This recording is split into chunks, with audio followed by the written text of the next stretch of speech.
O meu nome é Alexandre Caladi, sou investigador do CIES-UEL. Venho a fazer uma apresentação com o título Crise e Pobreza em Portugal, Resiliência ou Proteção Social.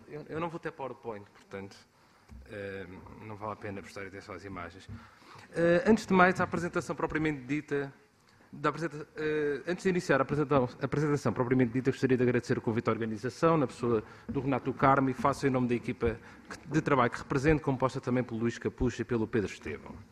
A apresentação que vos proponho decorre da nossa participação num projeto de investigação científica intitulado Rescue, que decorreu entre 2013 e 2015, juntando universidades de 9 países europeus, com o objetivo de estudar os padrões de resiliência das famílias europeias no contexto da crise global de 2007-2008. Na verdade, quando recebemos o convite para trabalhar no Rescue, ficámos um pouco preocupados, apesar de termos experiência em estudar pobreza e desigualdades sociais, particularmente o Luís Capucha. A resiliência apareceu como algo novo para nós, dada a pouca tradição sociológica do conceito. Quando mergulhámos na literatura sobre a resiliência no início do projeto, rapidamente identificámos duas correntes principais para definir o conceito. A primeira decorre da pesquisa em Ecologia Social e Gestão dos Desastres Naturais, que liga a resiliência aos processos de recuperação das comunidades e ecossistemas a choques disruptivos. Já a segunda corrente é ancorada na Psicologia, onde a resiliência não se refere apenas a enfrentar ou recuperar de um choque, mas também a transformá-lo numa oportunidade para melhorar suas vidas, isto é, de vencer as probabilidades. É sobre esta segunda corrente, que intitulámos de resiliência heroica, que nos vamos focar. Esta opção deve-se ao facto desta interpretação ser aquela que mais tem penetrado no mainstream e inspirado os discursos sobre as respostas políticas e individuais à crise e à pobreza. Assim, a resiliência heroica refere-se genericamente à capacidade dos indivíduos, grupos ou comunidades de suportarem e responderem positivamente a contextos de adversidade através dos recursos a meios próprios ou criados pelos próprios no contexto. Por adversidades referimos-nos a desastres naturais, recessão económica, pandemias, doenças e adições, traumas psicológicos, perda de emprego, etc. Betty e Cole, dois autores proeminentes nesta corrente, afirmam que a resiliência diz respeito, e passo a citar, a indivíduos e famílias que, perante vários fatores de risco associados à exclusão social e financeira, conseguem negociar essas condições adversas ao invés de serem derrotados por elas. Fim de citação. A evocação da metáfora desportiva é algo que importa sublinhar e reter. Portanto, a resiliência não se refere a recursos que são atribuídos aos sujeitos, mas sim a recursos que estes desenterram de forma criativa para fazer face às circunstâncias difíceis. Sendo que este exercício representa uma espécie de excepcionalidade da ação, dado que apenas alguns dos eleitos vingam. Apesar das propostas ambiciosas, quando olhamos para os resultados da resiliência na literatura científica, bem como na recolha empírica que fizemos nos 2 anos de projeto, confrontamos quase exclusivamente com práticas cotidianas com vista à restauração da autoestima ou o desenvolvimento das redes de sociabilidade. Exemplos deste tipo de práticas cotidianas são a formação e reconversão profissional, o voluntariado, a criação de negócios, o cultivo próprio de alimentos ou a recolha de vouchers de desconto e pontos de fidelidade em lojas e mercados. Aliás, na apresentação final do projeto, em Berlim, o keynote speaker era uma investigadora extremamente interessante irlandesa que a sua grande proposta foi precisamente hortas urbanas na Irlanda, como estratégia de resiliência para a Europa.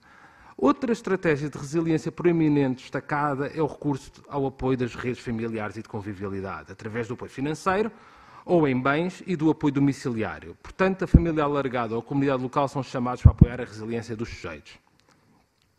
Para além destas práticas recolhidas não serem propriamente inovadoras ou criativas, não têm mostrado capacidade de demonstrar o valor acrescentado que não seja apenas a sobrevivência. Voltando à definição de Betty e Cole, aparentemente vencer as probabilidades traduz simplesmente em sobreviver e conformar-se às novas e agravadas condições de pobreza. Não parece muito. Para além do mais, esta perspectiva da resiliência levanta um conjunto de interrogações sociológicas que importa considerar.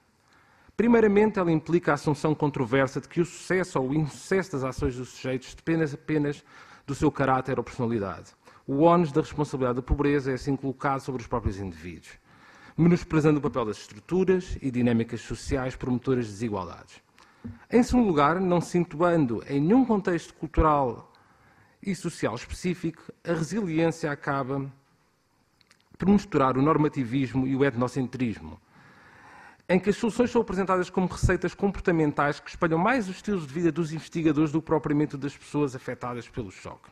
E, finalmente, o estudo da resiliência não é acompanhado de uma análise aprofundada dos resultados, dos custos e dos impactos, menos ainda da possibilidade de sua replicação noutros contextos. Podem ler uma discussão mais desenvolvida deste conceito no artigo publicado por esta equipa no último número da Sociologia, Problemas e Práticas. Portanto, apesar das reservas que o conceito levanta, o discurso político e mediático não resistiu ao seu apelo no quadro da crise global. O Reino Unido tem, desde 2011, um documento estratégico de resiliência comunitária. A União Europeia tem programas específicos para a promoção da resiliência em comunidades e territórios pobres, nomeadamente no terceiro mundo. A Comissão Europeia investiu fortemente em investigação científica nesta área. Mais perto de casa, em Portugal, em 2012, o então Governo de Coligação apresentou um documento com 8 soluções para sair da crise, em que a segunda dimensão se intitula Crescimento Sustentado, entre parênteses, Economia Flexível e Resiliente, que se traduz na redução do peso do Estado para a aplicação de recursos no mercado, bem como na flexibilização do mercado de trabalho. Portanto, isto tudo leva-nos a questionar o que tem a resiliência tão atrativo que, apesar de todas as reservas, continua a estar no centro do discurso sobre as respostas à crise global. Uma possibilidade que levantamos é porque permite apresentar uma alternativa aos modelos mais tradicionais no estudo dos impactos das crises económicas. Estes tendem a focar-se nos fatores de vulnerabilidade e nos fatores estruturais da pobreza, apresentando assim uma alternativa baseada na agência, que se foca nas potencialidades das pessoas de aproveitarem as oportunidades trazidas pela crise. A resiliência é um termo que providencia um sentimento orgânico de unidade, de força e de vínculo. Características ganham relevância em períodos em que a sociedade é representada como um lugar vulnerável e em transformação incerta.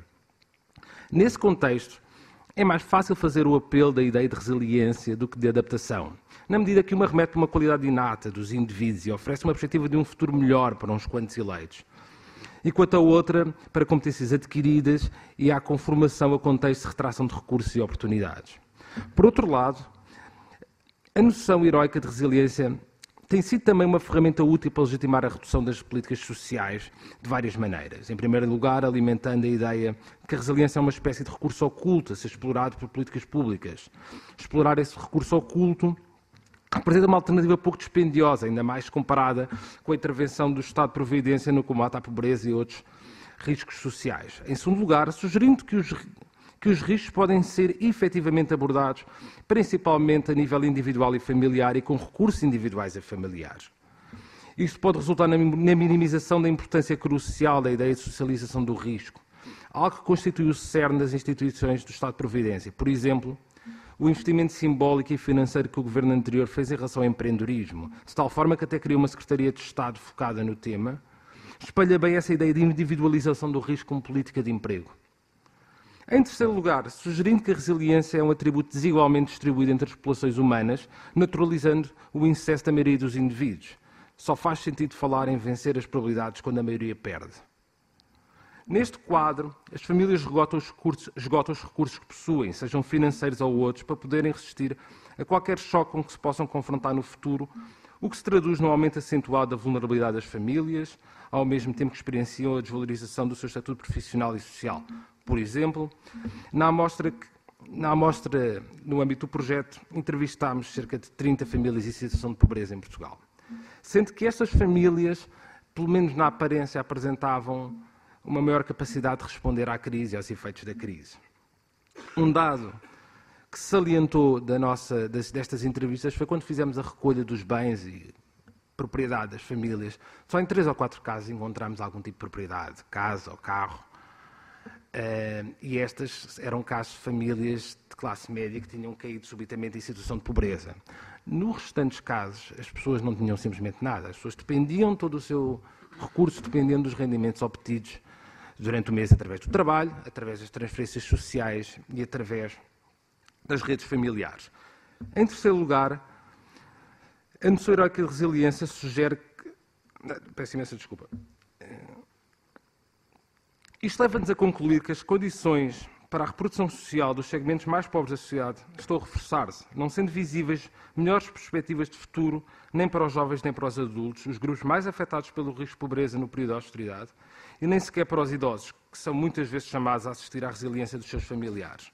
Outra evidência empírica que recolhemos foi que, mesmo num contexto de recessão económica na Europa e de pressão ideológica contrária, o Estado Social permaneceu a esfera não comercializada mais relevante para suportar os efeitos económicos e sociais da crise e das políticas de austeridade.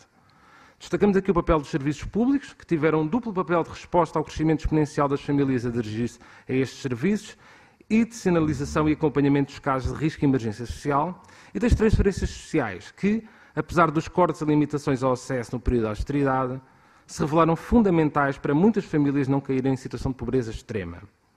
Mas, acima de tudo, são as consequências para as políticas sociais que se afiguram como mais preocupantes.